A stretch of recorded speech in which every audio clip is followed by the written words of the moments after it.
A Division I athlete, a college football player with Crohn's disease. That's the story of my latest client to solve Crohn's disease, inflammatory bowel disease, all naturally in just 6 weeks using the mind-gut immunity method. Great insight into how he did it, so stick around. Hi there, I'm Dr. Chanu Dasari, a surgeon who specializes in reversing gut microbiome dysfunction and autoimmune inflammation. My technique for reversing symptoms in as little as 6 weeks has helped thousands of patients over the years and is called the mind-gut immunity method. And if you would like to learn more, visit mgiclinic.com and request a discovery call. Here we meet a college student with a pretty intense training schedule. He plays Division I football, and his schedule is pretty intense. He travels regularly for games and balances schoolwork with daily athletic training. He started the mind-gut immunity program while still on his steroid taper. He had his first infusion of Stelara, a biologic medication, already scheduled, but he was able to completely avoid it using our method. Here we talk about the value of understanding diets. We also clear up some myths and misconceptions about the carnivore diet, which did not work for him. Instead, we talk about the benefits of phytonutrients in the diet, and now he's not so restricted anymore and he's eating what he wants to. All right, my friend. How are you feeling at this point in the game? Yeah, I'm feeling pretty good. Feeling a lot like healthier, feeling like I can, kind of mess around with my diet a little bit. So I can kind of eat a lot more of the things that I want to eat and like Have you looking, been you've been cheating on the diet though, huh? yeah, a little bit, at least a little bit, I'd say. Yeah.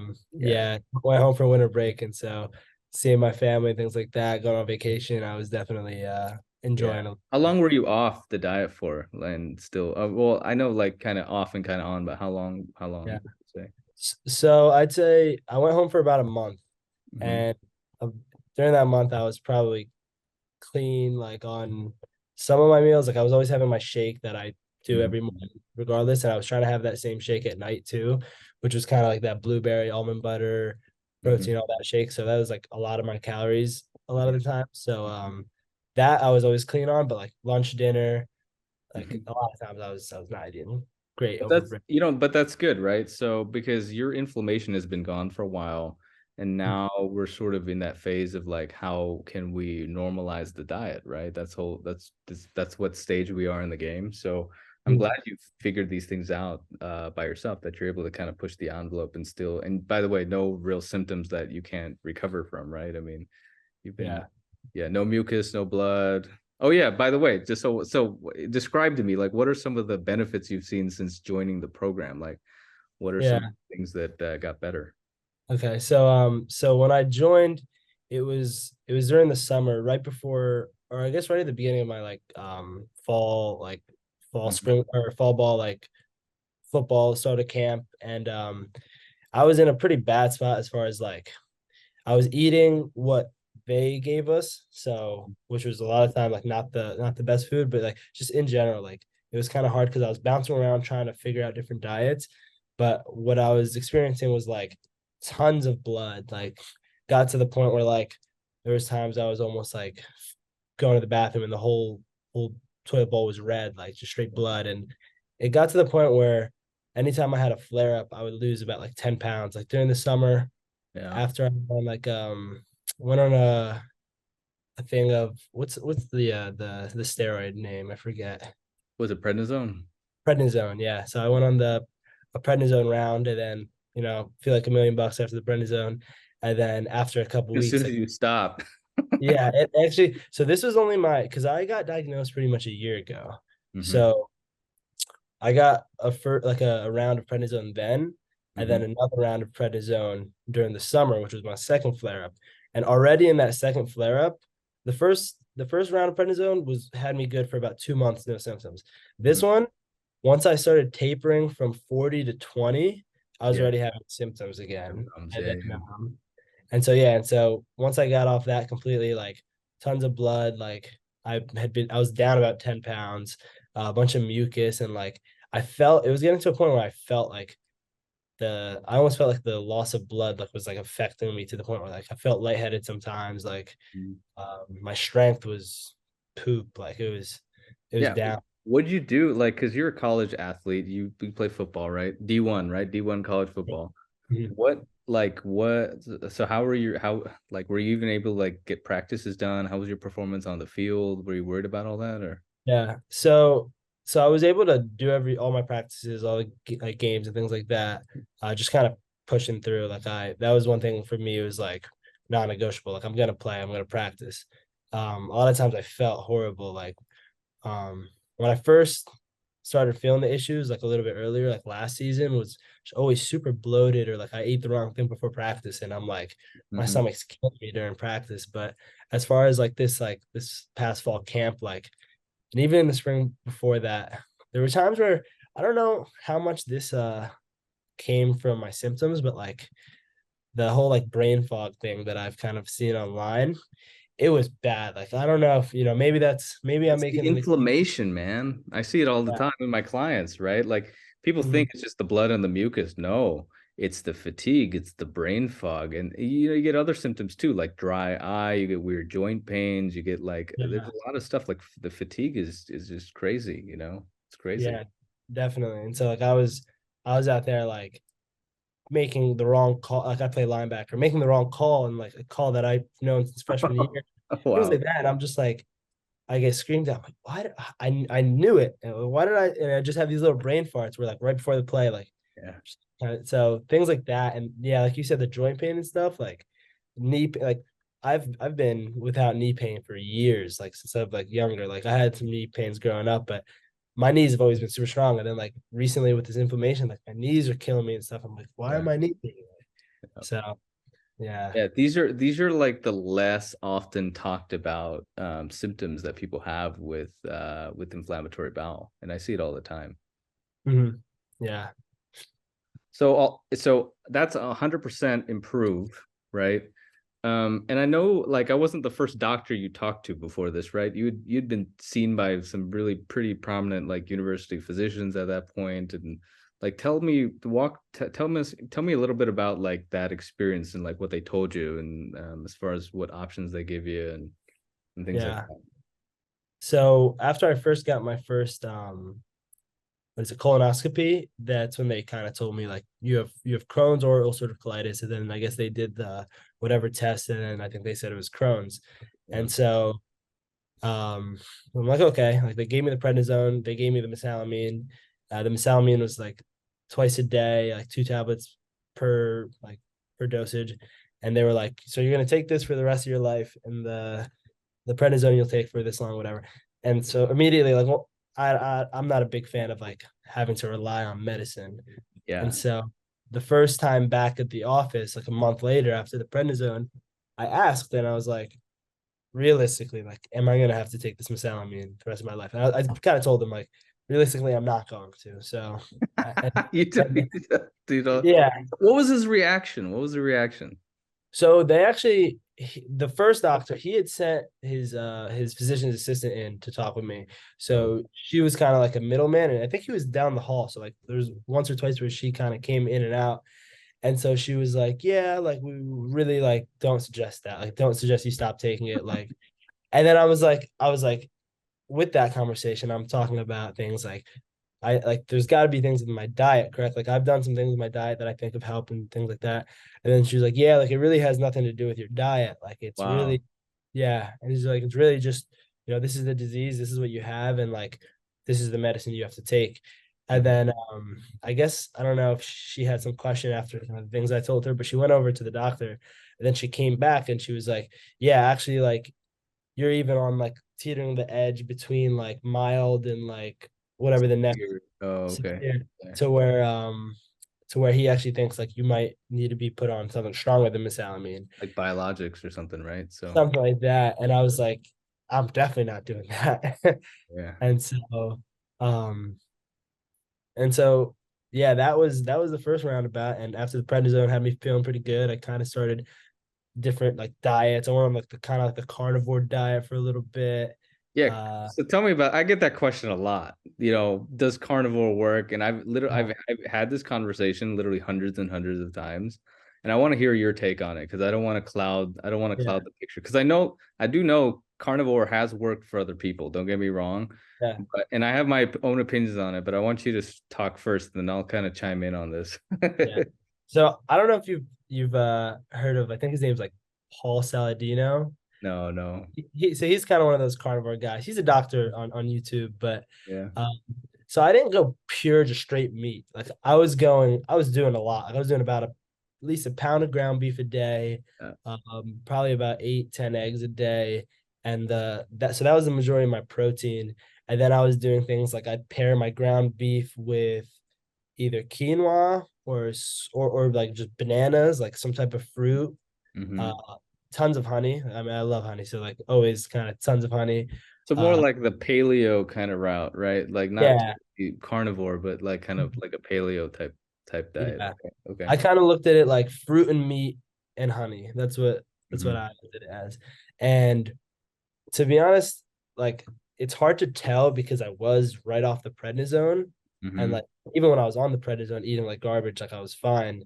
And then so for about 2 months I was doing that diet, and I didn't have any like, or at least I didn't have much of bloating and things like that. I noticed like getting rid of a lot of like the refined carbs, that my bloating was a lot better. And so I was like, this is lit. Like I felt pretty big too. Like the Yeah. I think that doing like a ton of ground beef like that, red meat, like probably the creatine. I was probably taking creatine at the time too. So like I And felt good. huge. Yeah. And I got pretty shredded too. And Yeah, yeah, yeah. but slowly after about 2 months, like I started seeing little like streaks of like red in my stool, like little Hmm. streaks of blood, slowly turned into a little bit more blood, slowly turned into, that progressed. And then I think there was the first time that summer, the beginning of that summer. So this all started like this diet started kind of in the winter, like January-ish.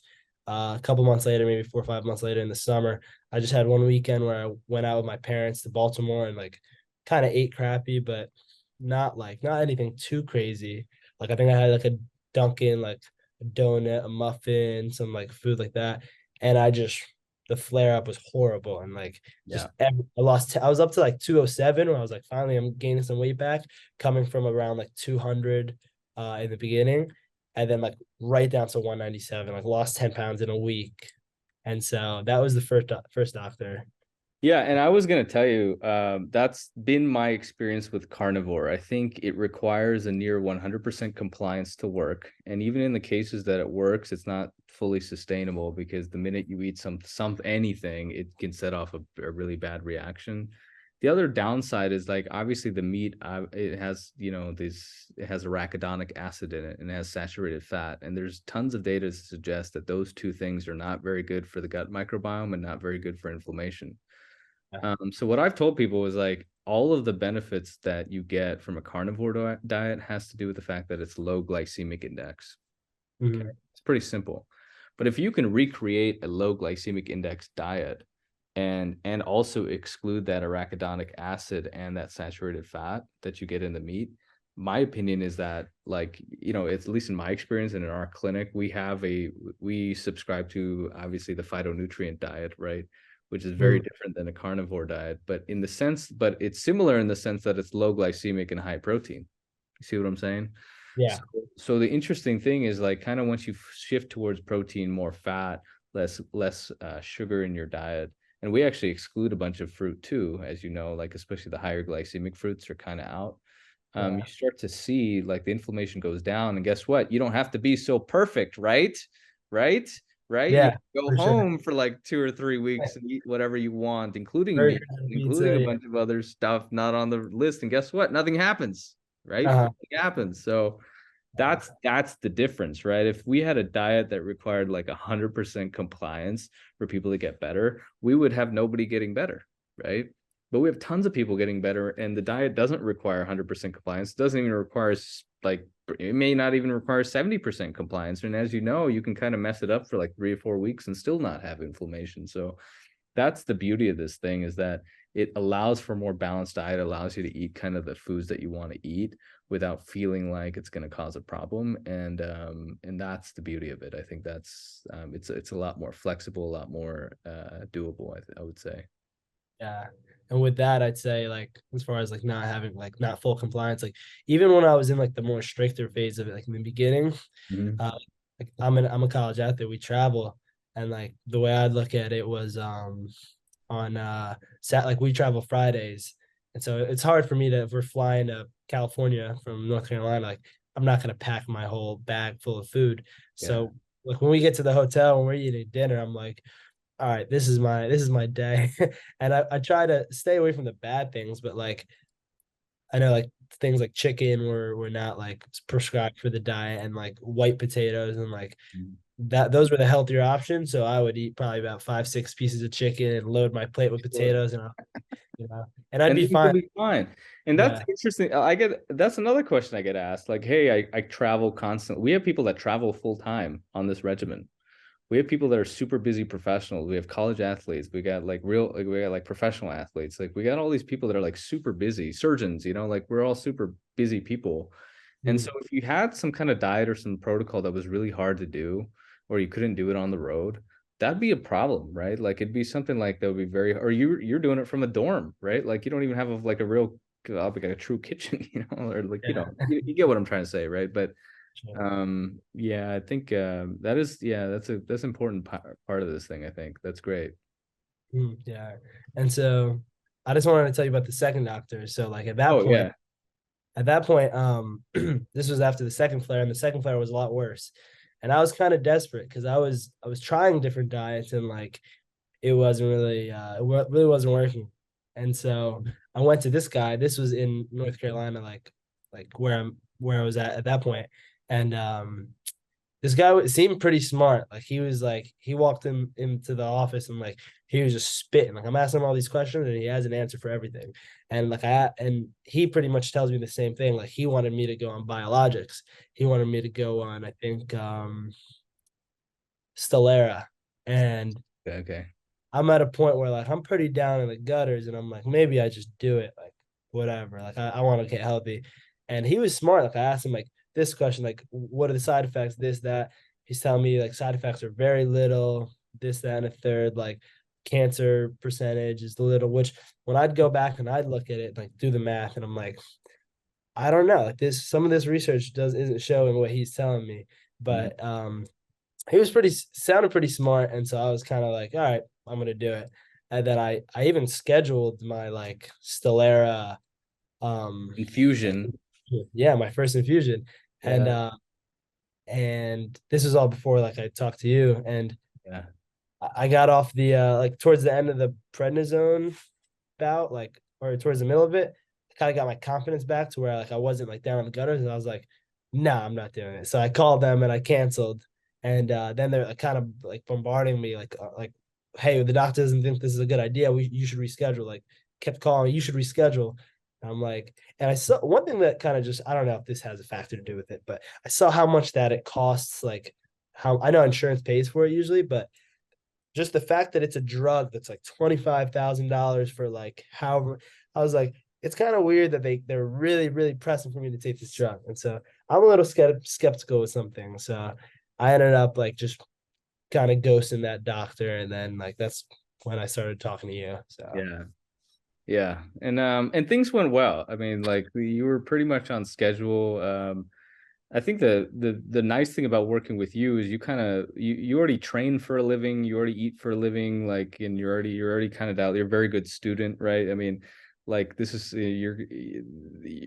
for someone like you, like adding something in like this was very easy for you to do. I pretty much told you what to do, and you were like doing it like day one, day two. You're like bam, bam, bam, like getting it done. So and you saw the results pretty fast too. I mean, it was like, I mean, within weeks, if not months, of like things just getting like totally better, and you felt different too, right? And that's the important thing, right? Like around week 3, week 4, week 5, people, their skepticism kind of like gets, it goes down because they start feeling better. They start feeling like they did before they got sick, which is crazy. Mhm. It's like people don't even understand what it feels like anymore to be well. And so when Mhm. they start feeling that way, their whole attitude, their whole outlook changes. Yeah, definitely. And That's good. Well, now that you are successfully managing this issue and it's not coming back, what are you looking forward to the most? Yeah, so I'd say now that I'm able to like introduce some more foods in, because one of the big things for me during the season was my weight. And like, I don't want to we've got to weigh in every day for practice and like lift. So like there were times during that flare up before this where I was lying about my weight because I'd lost so much weight. But I got to a point like during the season where like during the kind of the diet where I got to like a comfortable weight, and um I wasn't so much trying to gain a ton of weight because I was like, let me get healthy now and then let me gain weight later. And like, I was slowly gaining a little bit of weight while I was like doing the diet. But like my main focus was like, let me get healthy. Like now that I'm healthy, it's like, all right, like I'm gonna get big now. Like let me put some more weight back on, let me put some more muscle back on. And like, so I'm just excited to just get swole Get essentially. big again. And Yeah. at every point in this process, I've given you points and tips on how to change the macronutrients to get you there, right? In the Yeah. beginning, obviously, it's a little bit more restrictive, right? Because we're trying to get you out of the inflammatory phase. But once you're out of the inflammatory phase, we can go up on some of these carbs, fats, and proteins and time them appropriately post-workout so that you get the, muscle protein synthesis that you want after your lifting, after your training, after your workout. So yeah, and that's been great to work with you because I've seen the progression, right? We've kind of seen it on both sides of this thing, and it's a lot better now. Yeah. And I'd say like during the program, like I could have definitely gained more weight. I'd say it's just me being lazy at times. Like sometimes I was like, man, I don't feel like making another another shake, so Another I'm one not of going. those. Yeah, like my nighttime shake. But like I noticed like when I was consistently doing that, I was going up on weight too. So that was Yeah, and that was on purpose, by the way. Like I have to customize these things for everyone. And I do have athletes and performance, these high performing individuals that need like certain, macros and things like that. So I'm happy and willing to work with people. I work with competitive bodybuilders. I work with professional athletes. In your case, D1. I mean, this is like you're pretty much. You practice almost every day. So yeah, it's a job, and we have to customize the protocol for each person, I would say. yeah, definitely. Well, good. Well, thanks. I appreciate it, and much luck to you. So I hope you enjoyed this segment, and if you like my content, don't forget to like and subscribe. If you think this video will help someone you know, be sure to repost a link to this video. And as always, I'm Dr. Chanu Dasari with the Mind Gut Immunity Clinic, and let me know if I can help you out.